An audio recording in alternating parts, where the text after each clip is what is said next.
What is a quitclaim deed?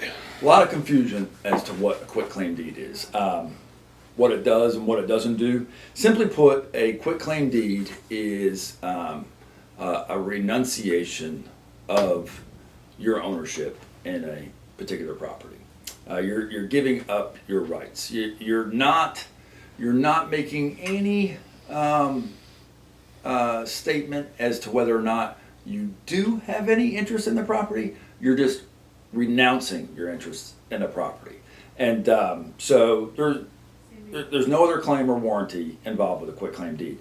You could sign and record a quitclaim deed to your neighbor's house. You could do it to a house in another. I mean, you could do quitclaim deeds all over the state. They really don't matter. You're just saying, I don't own it. No kidding, we know you don't own it. I mean, it's like it's a big waste of time to do it for anything else, and it doesn't mean anything other than you're publicly stating that you don't have any interest in the property. So, if you were to have no interest in a property, and I convey 100% of my zero interest to you, I have given you nothing, but now you know I have nothing. So let me give you a good situation where these quitclaim deeds actually have some value, where it's important and everything. If you were married in North Carolina, we have tenancy by the entirety, so you would have a marital interest in the property.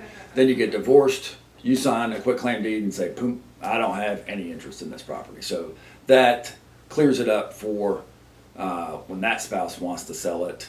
They're giving good, clear title because the ex-spouse has renounced their right. There's no longer a cloud on title.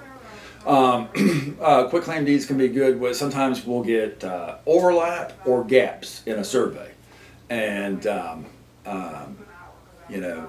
can be like a little sliver of land in between, and the neighbor knows that it's just a mistake in the survey. My daddy and your daddy were friends. We know where the line is. There's a hole in the surveys, but just to make things easier, I'm going to sign a quitclaim deed and I renounce my right to that sliver of property. And then when you get a new survey, you can include that in there, and that surveyor will see the neighbor's not making any claim. So it's just a way. And I do a lot of estate properties, and we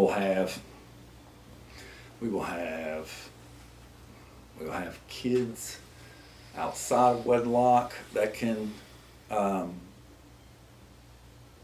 in some ways put a cloud on title for some people, even though they don't have any rights. Ex-spouses, we can have stepbrothers, stepsisters, all sorts of. It's usually a family situation that we use the quitclaim deed for. So it's something that is normally it's done voluntarily, but it can also be done by court order. So if you go through a divorce, the judge can make the spouse sign a quitclaim deed, and you could also, it's not as good as like a general warranty deed, but in some instances it's not a bad thing to do amongst family members. Like, I don't know if I would recommend this, but like if your property's going to go to your kid, you could sign a quitclaim deed to them and say, "I'm renouncing my rights." So in essence, they're getting it prior to inheritance. But normally the quitclaim deed is just used to clear up title.